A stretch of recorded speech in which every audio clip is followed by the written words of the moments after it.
You're going to learn about some crazy stories that they painted for us as entertainment, as well as ways for us to learn some lessons. So there's going to be 3 plays that get presented. I'm going to go ahead and introduce the whole class, but then each group will come in and introduce themselves and get started. The tape up here is our stage. So that's going to tell you where people are going to be, and you'll all have a really good view. Now, what I will tell you is when plays end, as they move things off stage, they're going to need to go right down that aisle on the way out the door, but it's until they're ready to be done, you're all in a good spot. Okay, you ready? As an audience, what I would hope that you would do is be a good listener. And some of the kids are nervous, so sometimes they talk really fast, so you have to really listen. They're learning to slow down. It's all part of the process, but you just have to be really quiet and make sure that you hear them, because this is their first real run through, okay? So it's, I know the 2nd graders did a play not too long ago, huh? So you know what it's like. So you give them what they need, and your big buddies are excited to do this for you. And 5th graders, you get me next year, this is what you'll be doing, so be watching. All right, on that note, let the plays begin.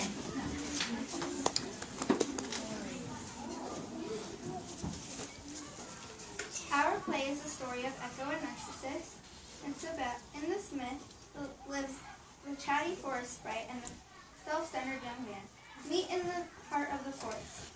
The result is filled with echoes, daffodil-like flowers, and stern warning about the dangers of falling in love with yourself or someone who is similarly vain. I'm Emily, and I will be playing the role of the narrator. My name is Zach, and I'll be playing the part of another narrator. My name is Paige, and I'll be playing the role of Hera. My name is Nicole, and I'll be playing the role of Zeus. My name is Caitlin, and I'll be playing the role of Echo. My name's Hannah, and I'll be playing the role of Narcissus. My name's Devin, and I'll be playing the role of Nemesis.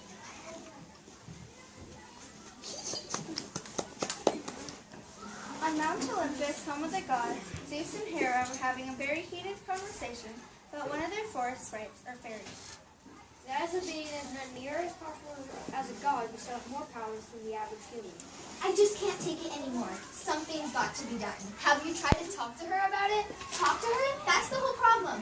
I can't even get a word in edgewise when she's around. She won't even let me talk to myself. Well, would you like me to have a word with it? It won't work. I've tried everything. I'm afraid I'm going to lose my temper, and you know what that means. Now, I know what you're thinking. There is no way you're using one of my thunderbolts. You've got to settle this peacefully. You've got to negotiate. They were talking about Echo, one of Zeus's sprites, who was supposed to serve Hera. Indeed, Echo was a good servant, but she had one problem. She couldn't stop talking. Listen, did you hear who was turned into a tree? Well, the water scrapes told me all about it. Do you know the babbling brook? She almost knows as much as Zeus himself. I hope Zeus doesn't mind my saying that. I mean, he does know everything.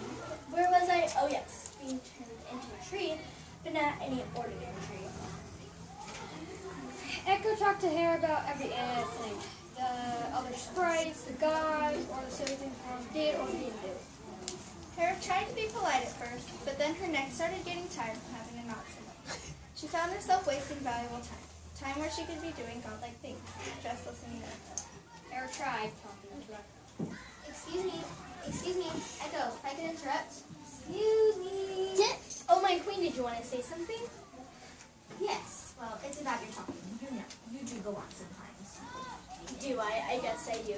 You know, my mother always said the same thing to me. Echo, my daughter, you do go on, she'd say it, but she can go on herself. Let me tell you, when I was just a tiny sprite. This is hopeless.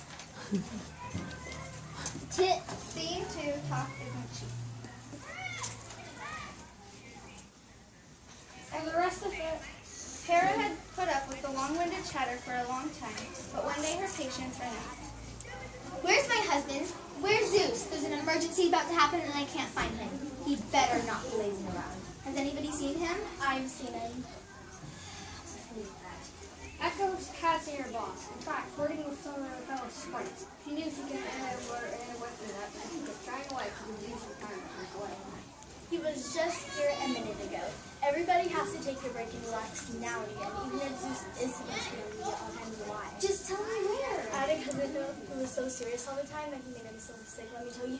Enough. I can't take it. Silence. But Queen, I didn't know. I've got to put a stop to your babbling. Hera raised her hand and made this decree. From now on, your tireless tongue will rest. For all of us, even you, this will be best. For words you have never had a lack, but now you have only the power to speak back. Speak back. That's my royal decree. Do you understand?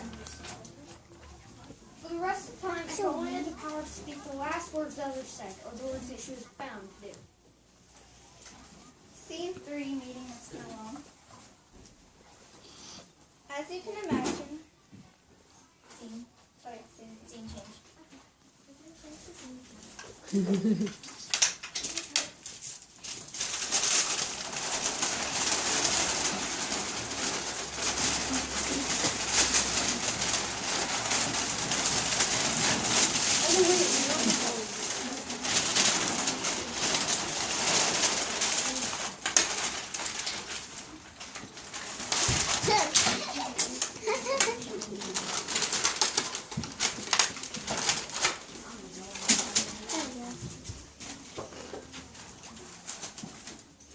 As you can imagine, Echo felt terrible.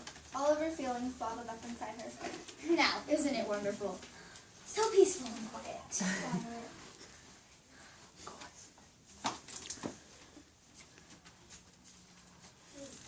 When she wasn't serving Hera, Echo began to wander alone in the woods. One day, she saw a handsome young man taking a hike, and Echo's mood lifted immediately. But she was careful not to reveal herself. This young man happens to be Narcissus, and is looking for someone good enough who deserves love. When he was a child, his mother had asked a fortune teller if her boy would have a long life. Perhaps the prophet had said if he never does himself. It's the shame that the world is so full of, how can I put it kindly, average people. It's impossible, it's just impossible to find anyone who comes near my exacting standards. But when Echo asked,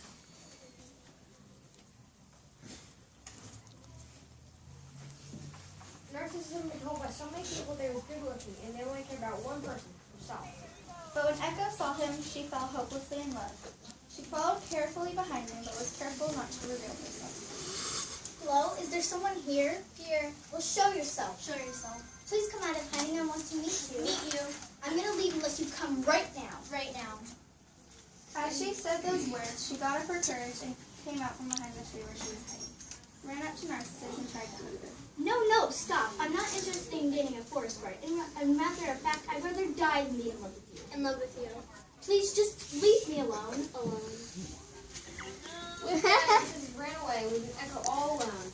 Then Echo, being so depressed, went into a cave to have a good cry and think about her feelings. Scene 4, love at first sight.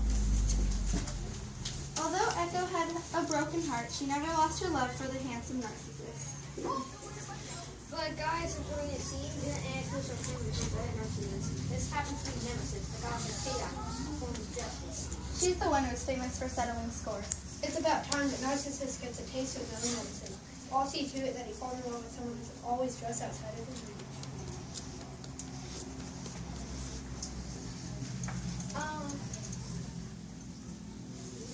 So it happened that Narcissus continued to search for someone and getting her feeling his love.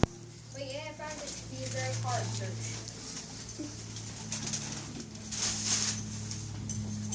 It's tiring being persistent and looking for the perfect companion. I've got to rest and take a drink of water. The young man sat down by a beautiful pool and leaned over to take a drink from the clear blue water. Now this fellow will get what he deserves. Hello, who are you? The image just looked back at him without replying. Why of all people I met you in my wanderings, you seem to be the most special. Why won't you tell me your name? The image just looked back in the water silence.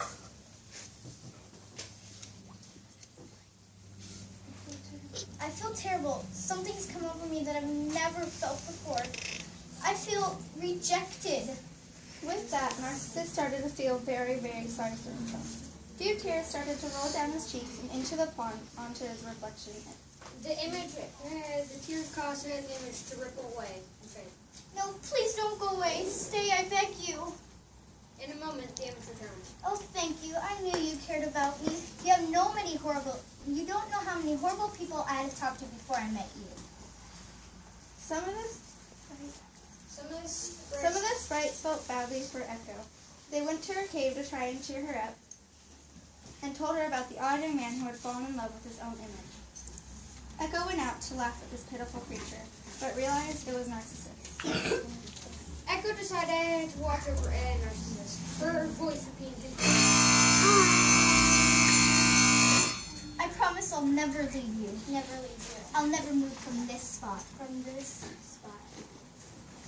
And that's just how Narcissus spent the rest of his short life, sitting by a pond in love with his own reflection.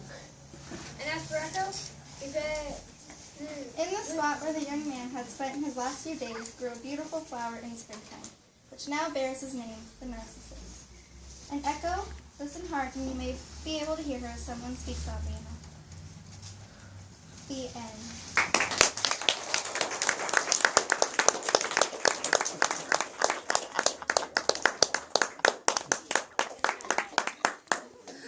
end.